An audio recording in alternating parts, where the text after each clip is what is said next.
चलिए कमोडिटी 10 बजे की शुरुआत कर लेते हैं। एग्री मार्केट की खबरों के साथ करेंगे। हालांकि शुगर पे हमने पहले भी चर्चा की और आपको बता दें कि हम 11:30 पे आपके लिए इस्मा के प्रेसिडेंट को भी लेकर आने वाले हैं, जहां पर चर्चा होगी कि किन मिलों को कितना फ़ायदा यहां पर होगा और मिलों की स्थिति में क्या सुधार होने वाले हैं, उनके कैश फ्लो पर क्या असर होगा। तमाम चर्चा करेंगे 11:30 पर। और 1 बजे आज इस्मा के डीजी भी होंगे और साथ ही बलरामपुर चीनी के सीएफओ भी होंगे।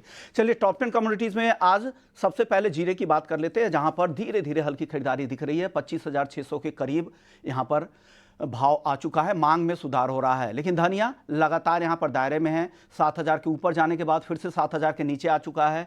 कल बिना बदलाव के बिल्कुल स्थिरता दिखी धनिया के मार्केट में, लेकिन हल्दी में जोरदार रिकवरी दिख रही है। अब 13,500 के आसपास आ चुका है।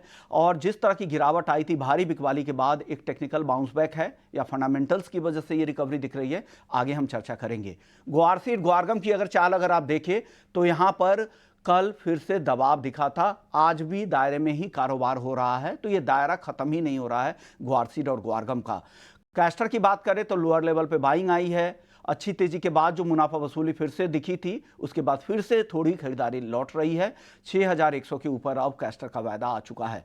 कपास खली और कपास खली में लगातार तेजी का ट्रेंड है, लेकिन कपास एनसीडीएक्स पर 1625 के आसपास अप्रैल 2025 का वायदा ट्रेड कर रहा है। सनफ्लावर की अगर बात करें तो यहां पर बाकी अन्य तेलों में जो तेजी आई थी उसका फायदा मिला था, अब 925 के आसपास है। आखिरी काउंटर मेन था 980 के आसपास। यहां पर भी एमसीएक्स पर दायरे में ही कामकाज हो रहा है। चलिए हमारे साथ मनोज जैन है पृथ्वी फिनमार्ट से। शुक्रिया मनोज जी। सबसे पहले हल्दी पे बताइए सर, जोरदार रिकवरी कल दिखी, 5% का उछाल, क्या वो तेजी कंटिन्यू होगी? टिकाऊ लग रही है वो तेजी? नमस्कार विश्वमोहन जी। कल भी हम आपके शो पे चर्चा कर रहे थे तो हमने बताया था कि यहाँ पे एक टेक्निकल पुल बैक जो है देखने को मिल सकता है। काफी ओवरसोल्ड जोन में काउंटर है, तो तेजी टिकाऊ नहीं लगती है, लेकिन एक टेक्निकल पुल बैक हम कह सकते हैं। और ये 14,100 तक के जो स्तर है वहां तक एक बार पुल बैक जो है देखने को मिल सकता है। तो यहाँ पे ऊपरी स्तरों पर निकलने की सलाह रहेगी। हमारा मानना है कि 14,100 के आसपास फिर एक बार रेजिस्टेंस इस काउंटर में देखने को मिलेगा। हल्दी के बाद धनिया और जीरा, इन दोनों में बताइए सर, क्या किस तरह की चाल दिख रही है यहां से? दोनों ही काउंटर में कल बाइंग के सुझाव दिए थे। जीरा में 25,300 के स्तर पर बाइंग की रणनीति बनाने का सुझाव दिया था। ऊपर में 25,800 26,000 तक के लक्ष्य के लिए। तो हमारा मानना है कि वो बाइंग जो है मोमेंट यहाँ पे मेंटेन रखना चाहिए 26,000 तक के लक्ष्य के लिए। और स्टॉप लॉस एक यहाँ पे अब 25,200 के आसपास का रखना चाहिए।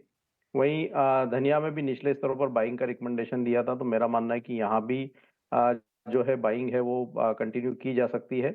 ऊपर में 7,080 7,100 तक के स्तर के लिए। अब स्टॉप लॉस एक यहाँ पे 6,880 का रखना चाहिए। ओके, तो यहाँ पर धनिया आपको पसंद है खरीदारी के लिए, आप सलाह दे रहे हैं। ग्वारसीड और ग्वारगम, इन दोनों में क्या लग रहा है, क्या आज कुछ तेजी बनेगी? कल 1% तक गिर गए थे दोनों। लगातार 3 सेशन के बाद कल हमने एक मुनाफा वसूली आते हुए देखी थी। हमारा मानना है कि थोड़ा डीप का वेट करना चाहिए। ग्वार सीड में बाइंग का जो रेंज है वही 5,150 के आसपास है। 5,150 से 5,200 की रेंज में, तो वो स्तर मिले तो बाय करना चाहिए। वहीं अगर ग्वारगम की बात करें तो वहाँ 10,200 से 10,300 के दायरे में अगर कीमतें मिलती है तो फिर बाइंग की जा सकती है। तो थोड़े और डीप का वेट करना चाहिए। निचले स्तरों पर बाइंग में रिस्क रिवार्ड यहाँ पे बेहतर देखने को मिलेगा। वर्तमान लेवल पे दोनों काउंटर से दूर रहे। अब बताइए कपास खली में सर 3550 के ऊपर है, क्या लग रहा है आगे किस तरह की चाल दिखेगी यहाँ पे?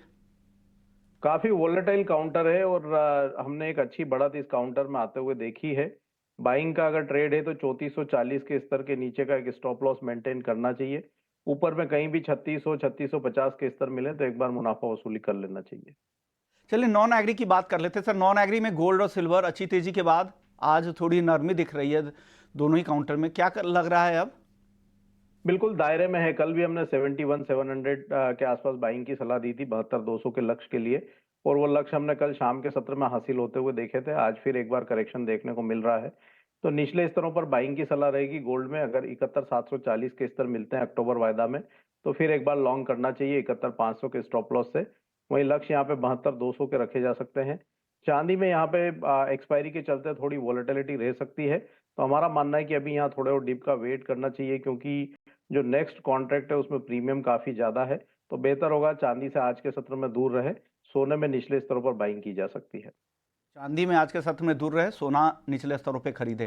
क्रूड और मेटल, यहाँ किस तरह से ट्रेड करना चाहिए? ऑप्शंस में कोई ट्रेड हो क्रूड में तो वो बता दीजिए, और मेटल में आपकी टॉपिक क्या है?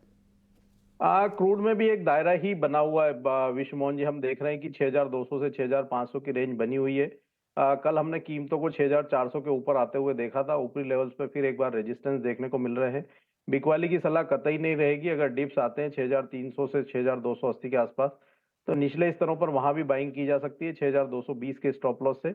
ऊपर में 6450 ये रेजिस्टेंस बने हुए हैं, तो उसके आसपास मुनाफा वसूली कर लें। बेहतर होगा कि यहाँ पे एनर्जी पैक में अगर कहीं रणनीति बनानी है तो नेचुरल गैस ज्यादा अच्छा लगता है। कल भी हमने इसमें बाइंग सुझाई थी और 181 तक के स्तर आते हुए नजर आए थे।